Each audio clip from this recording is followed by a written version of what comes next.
Magandang araw. Ako po si Mark Lester Lirag. Dito po ang aking daily devotion. Nabautismohan ka na ba sa Espiritu? Na dinalaki po ni Pastor Russell Ocampo sa 365 Daily Devotion.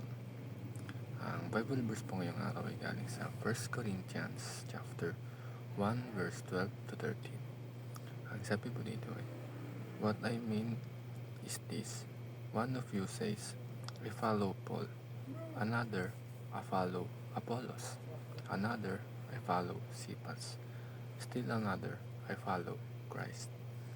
Is Christ divided? Was Paul crucified for you? Were you baptized in the name of Paul?" Um, ang talatang ito is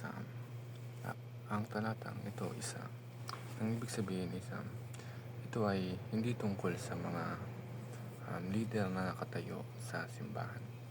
Bagkus ito ay tungkol sa pagkakaisa natin bilang Kristiyano at bilang tagasunod ni Kristo na siyang nagbigay sa atin ng Holy Spirit at binigay niya sa atin ng Holy Spirit upang maging tanda ito ng pagiging ng bagong buhay natin.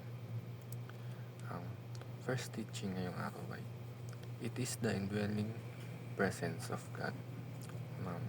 Kapag tayo ay nabautismuhan na or nabinyagan na sa Espiritu is hindi lang tayo binabago nito, kundi ay mananahan na rin sa atin ang Diyos. Kumbaga, magiging tuwid na yung pagkatao natin at tayo ay ilalayo na or iiwas na ng Panginoon sa kasalanan. Ang second teaching is, it is a bondage breaking moment. Ang kapangyarihan ng Holy Spirit na tumutulong sa atin ay upang tayo ay makalaya mula sa mga bagay na buwibihag sa atin dito sa mundo, tulad ng mga makamundong gawain. Pangalawa is yung mga kasalanan at mga maling gawain natin nung tayo ay hindi pa nabibinyagan sa Espiritu. Last teaching is, it is the Spirit's enablement to live the life of Christ. Ang buhay natin is hindi lang para sa ating sarili.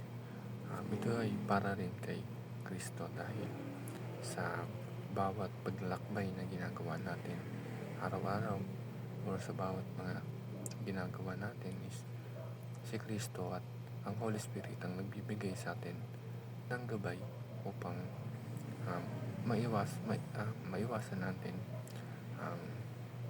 mga masasamang bagay or masasamang pangyayari na pwedeng dumating sa atin habang tayo ay naglalakbay bilang isang tagasunod ng Panginoon.